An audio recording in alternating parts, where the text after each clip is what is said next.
Alright, so this week we're going to talk about what's the better choice for your bottom fishing for flounder. Is it Procure or is it Gulp? First, check out these two clips from the past week and see if you pick up what's pretty unique and interesting about them. Here's what we're doing today. Should be an easy way to catch a flounder limit, I'm hoping. This worked out real well last time, so we're revisiting it. Just got enough light that maybe the flatties are waking up. We tried for barracuda early, no dice, so changing it up. Here, fluky, fluky.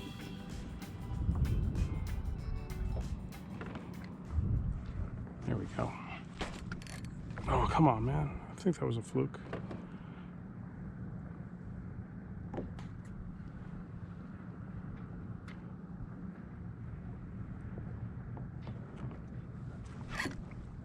There he is.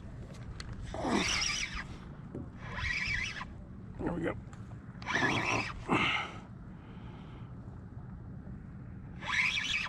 That's a fluke, flounder, whatever you want to call it. First one's gonna be a good one.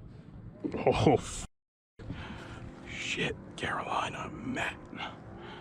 Found me the Carolina Doormat, son.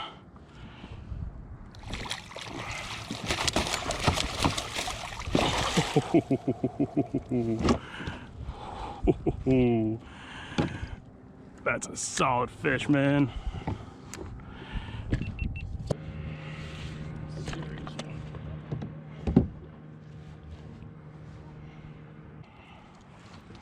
That's a nice fish, man. Mini mats.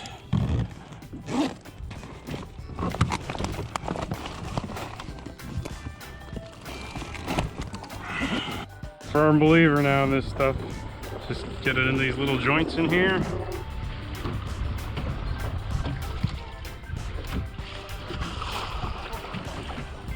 What's that? Oh, there we go. That's a good hit. He's holding it. He's holding it. You whale him.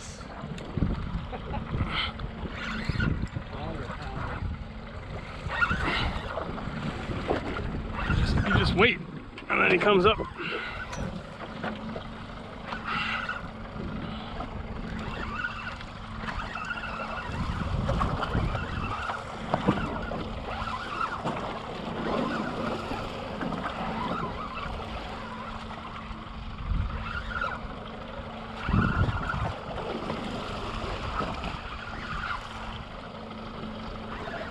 Ooh, yeah, that'll keep.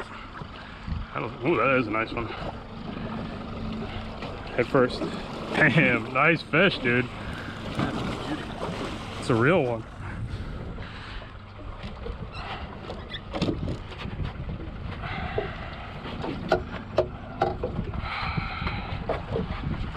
Solid fish.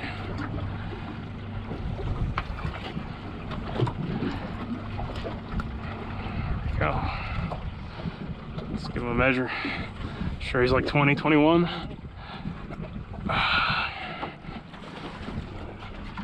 21. Okay, so those two clips, that first fish on the kayak was a really nice one. So the first detail that's pretty interesting, after I applied that Procure, if you noticed, I missed that fish on the first hook set, and then he came back for it. That's a quality that I learned with Gulp. And if you're a southern flounder fisherman that's been using Procure, a lot of this stuff isn't used to you that I'm going to talk about. I'm kind of new to this product, right?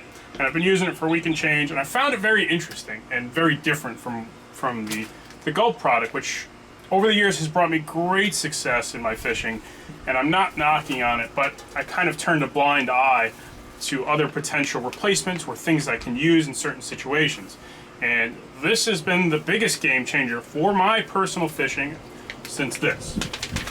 The next clip, I was on my friend's boat, and I say, wait to stick him, or whatever I said. Basically, that fish held my plastic in its mouth like it were a real bait, or like, you know, as if I was fishing with Gulp.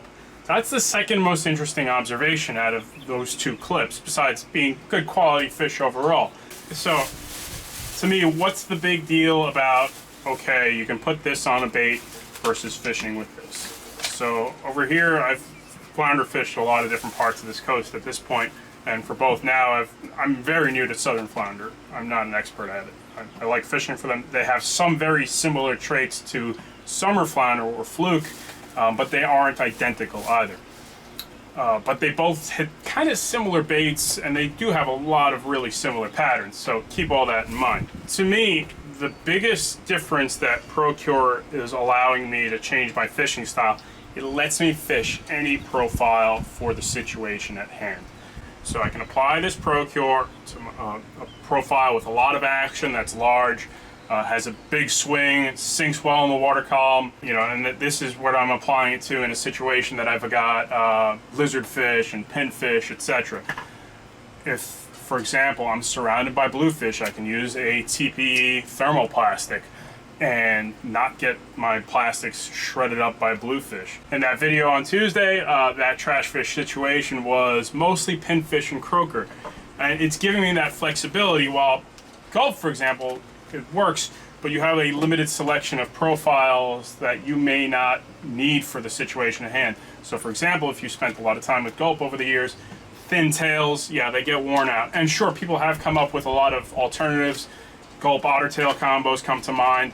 There's a lot of things you can do to remedy that situation, but this, in my opinion, gives you an even more refined profile selection for the task at hand if you want to really make sure your presentation's right for your situation. That's how I feel about it, and that's how I'm going to adapt my flounder fishing.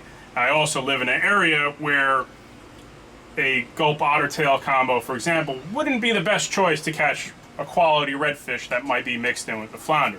I'm doing very short drifts, right? I'm not long drifting for these flounder. Like I at times I've done short drifts up in New York, and I've done very long drifts, especially on boats. We used to fish a place called Ambrose Channel pretty frequently, and that could be mile and change long drift. So for example, if I'm doing short drifts where my line is in the water for probably 1 to 2 minutes until I'm out of that strike range zone of my targeted flounder, yeah, this is going to be all I'm using from now on. Especially a lot of these environments where I do those short drifts are loaded with everything I mentioned previously. However, if I'm still in those situations, like on a party boat or I'm somewhere where you're long drifting for a long period of time, I'm still confident going with this over this, because this does wash off eventually, and you want to maximize the amount of time you have your line in the water to effectively catch your targeted species. So just keep that in mind, that this probably will wash off. But if you're a short drift flounder fisherman, I really think, for me at least, it's a game changer. Maybe not for you. This is all anecdotal evidence, something I picked up on.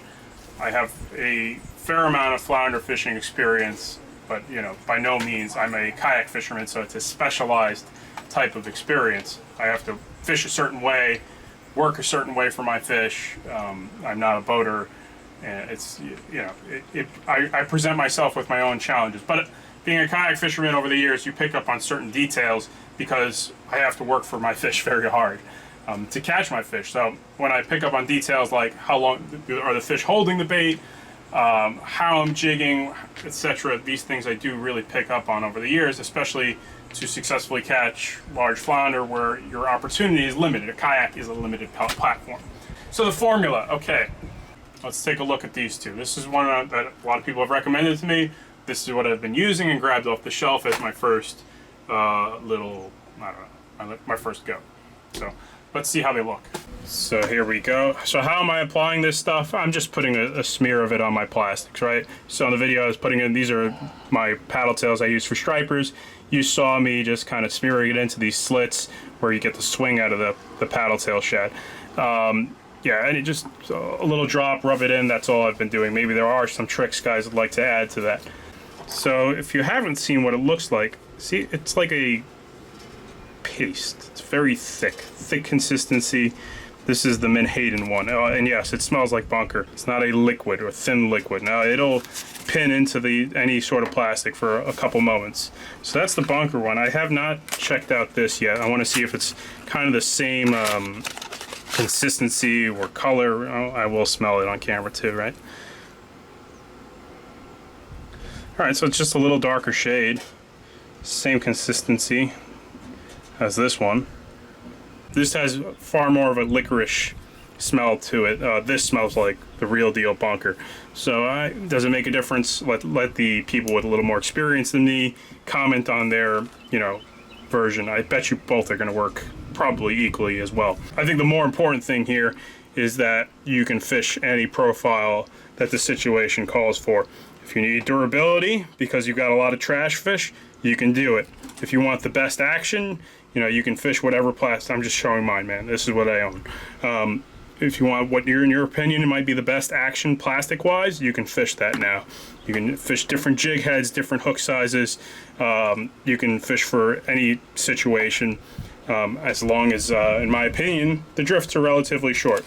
Sure, this will still win on the 1 mile drifts where you're waiting for one hit of that fish to come out. But if you're concentrated in certain areas, man, this is a game changer for me. So my final observation, I'll wrap it up on. If I used this bait, which I've used for a long time in a lot of those situations, I probably wouldn't have caught those fish because those areas are loaded with pinfish, which are the equivalent of porgies, small sea bass, lizardfish, oyster toadfish, croakers, etc. Listen, it's just another thing to add to your arsenal or change your fishing style. I thought it was interesting to me. I made the video because it will change how I fish going forward for sure, and it's a big confidence booster. Finally got a real fish I was very happy to see. My second citation, so it was just something to help build confidence. As I'm still very new to this fishery, I'm still learning different types of fish, different ways to fish here. I am by no means really seasoned here. I'm going out there and piecing it together. I'm having fun, a lot of fun, and if I can explain something that's useful, do what I do, I try to reflect it. I'll have links in the video's description to this stuff. I would just use the super gel one. I'm a slow learner and I just got on board with it. So thanks for watching.